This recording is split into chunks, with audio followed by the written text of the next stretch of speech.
അപ്പൊ നമുക്ക് നമ്മള് ഫസ്റ്റ് ടൈം ആണ്, അതായത് നമുക്ക് ഇതിന്റെ ABCD അറിയില്ല. മനസ്സിലായി. അപ്പൊ നമ്മൾ ഇതെല്ലാം ഡൗട്ട് ക്ലിയറിച്ച് അപ്പൊ ഇതിനിപ്പം ഈ നിങ്ങൾ ഈ പറഞ്ഞ 30 kg കപ്പാസിറ്റി ഉള്ള ഈ വാഷിംഗ് പിന്നെ ഡ്രൈയിങ് ചെയ്യുന്ന മെഷീൻ ഉണ്ടല്ലോ.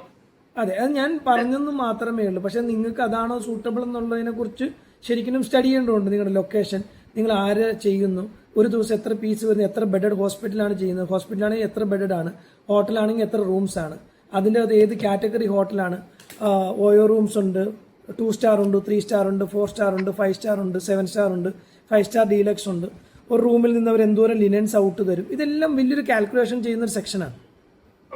അതിനനുസരിച്ച് വേണം മെഷീൻസ് ചെയ്യാനായിട്ട്, അതിനനുസരിച്ച് വേണം ഓട്ടോ ഡോസിങ് സിസ്റ്റം ചെയ്യാനായിട്ട്, അതനുസരിച്ച് വേണം പ്രിമൈസസ് വേണം, അതനുസരിച്ച് വേണം ഇലക്ട്രിസിറ്റി, വാട്ടർ, ഡ്രെയിനേജ് സംവിധാനങ്ങൾ ചെയ്യാനായിട്ട്. അതൊരു നീണ്ട ഒരു സെക്ഷൻ ആയതുകൊണ്ട് തന്നെ നിങ്ങൾക്ക് അതിനെക്കുറിച്ചൊരു ഡീറ്റെയിൽ അറിയാനായിട്ടാണ് ഞാൻ എപ്പോഴും പറയുന്നത്. മെഷീനെ കുറിച്ച് പ്രൈസ് അറിയാൻ കമ്പനി വിസിറ്റ് ചെയ്യുകയും ഈ നിങ്ങൾക്ക് എന്ത് വേണമെന്ന് ഡീറ്റെയിൽ അറിയാനായിട്ട് ഒരു പ്രൊജക്ട് കൺസൾട്ടൻസിയാണ് ഏറ്റവും ബെസ്റ്റ്. പ്രൊജക്ട് കൺസൾട്ടൻസി നമ്മൾ എപ്പോഴും ചാർജബിൾ ആണ്. നമുക്ക് ഏറ്റവും കുറഞ്ഞ പ്രൊജക്ട് കൺസൾട്ടൻസി എന്ന് പറഞ്ഞാൽ 2 മണിക്കൂർ ഓൺലൈൻ ഡിസ്കഷനാണ്. അതിന് വരുന്നത് 15,000 പ്ലസ് GST ആണ്, 15,000 പ്ലസ് GST.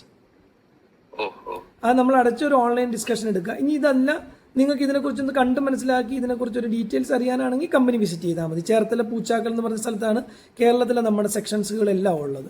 അവിടെ വന്നു കഴിഞ്ഞാൽ മെഷീൻസ് കാണാം, അതിനെക്കുറിച്ചുള്ള പ്രൈസും ഡീറ്റെയിൽസും അതിനെക്കുറിച്ചുള്ള ബേസിക് അവയർനെസ്സും എല്ലാം നിങ്ങൾക്ക് അവിടെ ഡിപ്പാർട്ട്മെന്റ് ആളുകൾ ഗൈഡ് ചെയ്ത് തരും. അപ്പൊ ഞാൻ അതിന് മുമ്പ് ചോദിച്ചോട്ടെ, അവിടെ വരുന്ന മുമ്പിട്ട് നമുക്ക് അവിടെ നിന്ന് ഇതേമാതിരി മെഷീനറി എടുത്തിട്ടുള്ള ഏതെങ്കിലും നമ്മൾ കൊല്ലം ജില്ലയോ അല്ലെങ്കിൽ പത്തനംതിട്ട ജില്ലയോ അടുത്ത് ഏതെങ്കിലും കസ്റ്റമേഴ്സ് ഉണ്ടോ? നമുക്ക് കേരളത്തിൽ മാത്രം 3,200 പ്ലസ് കസ്റ്റമേഴ്സ് ഉണ്ട് നമുക്ക് കേരളത്തിൽ മാത്രം 17 വർഷം കൊണ്ട്. അതുകൊണ്ട് തന്നെ ഒരു കസ്റ്റമർ പോയിന്റും അവർ പ്രിമൈസസിൽ എൻട്രി ചെയ്യാൻ സമ്മതിക്കില്ല.